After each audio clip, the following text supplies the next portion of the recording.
नमस्कार दोस्तों, स्वागत है आप सभी का हिस्ट्री 365 में। मेरा नाम है चंद्रेश उपाध्याय और आप देख रहे हैं हिस्ट्री 365। तो जैसा आप सभी को पता है कि आज का जो हमारा सेशन है वो हमारा बौद्ध ग्रंथ के ऊपर जो है वो आधारित है। यानी कि आपको पता है कि हम जो है वो पूरा तात्विक स्रोत के ऊपर जो है वो चर्चा कर रहे हैं और उसमें आज जो है वो हम बौद्ध ग्रंथ के ऊपर जो है वह चर्चा करेंगे। तो आज हम बौद्ध ग्रंथ के बारे में सारी बातें सकते हैं, कौन कौन से बौद्ध ग्रंथ हैं और क्या क्या इसमें महत्वपूर्ण बातें हमें देखने को मिल जाती है। सबसे पहले आपको बता दूं कि जो हमें प्रारंभिक बौद्ध ग्रंथ देखने को मिलते हैं, आपको बता दूं कि जो प्रारंभिक हमें बौद्ध ग्रंथ देखने को मिल जाते हैं ये हमें ज्यादातर जो आप देखेंगे कि बिहार और पूर्वी उत्तर प्रदेश के इलाके में हमें देखने को मिलते हैं। यानी कि मध्य गंगा का जो क्षेत्र है वहाँ पे हमें ग्रंथ का रचना हुआ है। यहाँ पे इनकी जो रचना है वो यहाँ पर तो आप इसी तरीके से समझ सकते हैं कि बिहार और पूर्वी उत्तर प्रदेश का जो भाग है इस भूभाग पर जो है वो प्रारंभिक बौद्ध ग्रंथों की जो है वो रचना हुई है। उसके बाद आपको बता दूं कि ज्यादातर जो हमें प्रारंभिक बौद्ध ग्रंथ देखने को मिले हैं उनकी जो भाषा है वो हमें पाली भाषा देखने को मिल जाती है। क्या देखिए पाली भाषा जो हमें प्रारंभिक कह सकते हैं कि ग्रंथ देखने को मिलते हैं वो पाली भाषा में देखने को मिल जाते हैं। आप देखेंगे कि त्रिपिटक है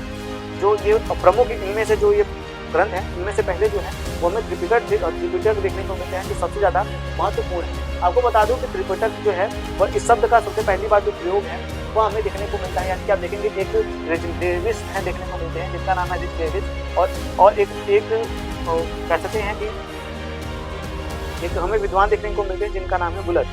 इन्होंने जो है वो बुद्धिस्ट इंडिया में इस शब्द का जो है वो पहली बार त्रिपिटक शब्द का जो है वो प्रयोग किया है। आपको बता दूं कि जो हमें त्रिपिटक देखने को मिलते हैं इसमें हमें जो है वो 3 पिटक का जो है वो कह सकते हैं कि 3 पिटक जो है वो हमें देखने को मिलते हैं। पहला जो पिटक है उसका नाम है सुप्त पिटक, दूसरा जो है वो विनय पिटक है और तीसरा जो है वो अभिधम्ब पिटक है। यानी कि हमें 3 पिटक जो है वो देखने को मिल जाते हैं। अब हम चर्चा करेंगे जो हमें सुप्त पिटक है इसमें हमें जो प्रमुख है वो हमें 5 निकाय देखने को मिल जाते हैं। जो सुप्त पिटक है इसमें हमें 5 निकाय देखने को मिलते हैं जिसमें से आप देखेंगे दीर्घ निकाय, मध्यम निकाय, अंगुत्तर निकाय, संयुक्त निकाय और खुदक निकाय हमें देखने को मिल जाते हैं। थोड़ी थोड़ी चर्चा हम इनके ऊपर जो है वो करेंगे। सबसे प्रारंभिक जो हमें निकाय देखने को मिलता है यानी कि प्रारंभिक हमें निकाय देखने को मिलता है वो हमें दीर्घ निकाय देखने को मिलता है। यह जो है वो गद्य पद दोनों में जो है वो लिखा गया है, गद्य में भी है और पद में भी देखने को मिल जाता है। इसका जो अंतिम भाग हमें देखने को मिलता है वो महापरिनिब्बाण सूत्र देखने को मिल जाता है। जो महापरिनिब्बाण सूत्र है वो हमें दीर्घ निकाय का अंतिम जो है वो भाग जो है वो देखने को मिलता है। उसके बाद आप देखेंगे जो मध्यम निकाय है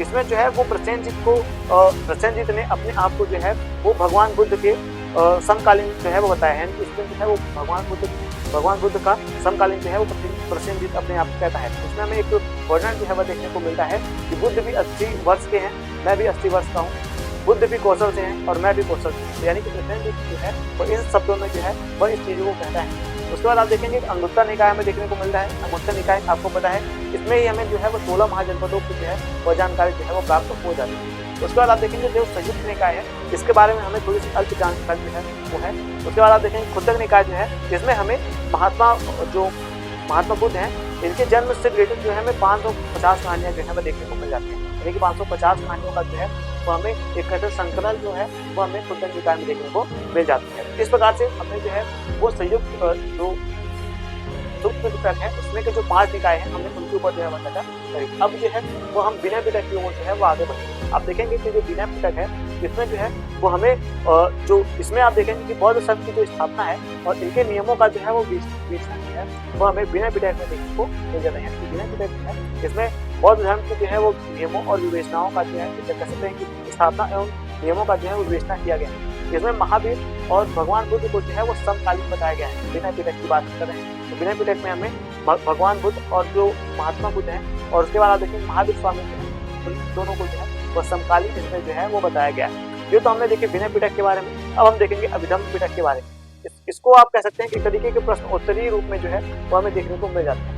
आप देखें कि यह जो ग्रंथ है यानी कि जो अभिधम्म पिटक है यह हमें प्रश्न उत्तरीय ग्रंथ के रूप में जो है वो देखने को मिलता है। और आप देखेंगे इसमें जो है वो बौद्ध धर्म के दार्शनिक पक्ष का वो उद्घाटित किया गया है। यानी कि इसमें जो बौद्ध धर्म के दार्शनिक पक्ष है उनको जो है वो उद्घाटित करने का जो है वो प्रयास किया गया है। आपको बता दूं कि हमें पहली ऐसी ग्रंथ देखने को मिलती है बौद्ध ग्रंथ में जिसमें कि संस्कृत शब्द का जो है वो प्रयोग किया गया है। यानी कि संस्कृत भाषा का जो है वो पहली बार जो है वो अभिधम्म पिटक में जो है वो प्रयोग किया गया है। आपको बता दूं अभिधम्म पिटक जो है इसमें हमें 7 ग्रंथ देखने को मिलता है जिनमें से सबसे जो महत्वपूर्ण ग्रंथ है उसका नाम है कथावस्तु। यानी कि कथावस्तु जो है वो अभिधम्म पिटक के जो 7 हमें प्रमुख जो है वो ग्रंथ देखने को मिल रहे हैं उनमें जो है वो कथावस्तु एक महत्वपूर्ण जो है वो हमें कह सकते हैं कि ग्रंथ देखने को मिल जाता है। आपको बता दूं कि बुद्ध घोष जो थे, यानी कि बुद्ध घोष के बारे में बात आपको बता दूं कि बुद्ध घोष ज़्यादातर जो है वह एक जो महान टीकाकार हमें देखने को मिलते हैं, यानी कि बुद्ध घोष जो है वो भगवान बुद्ध की जितनी भी रचनाएं हुई हैं इनके जो है वो महान टीकाकार हमें देखने को मिल जाते हैं। आपको बता दूं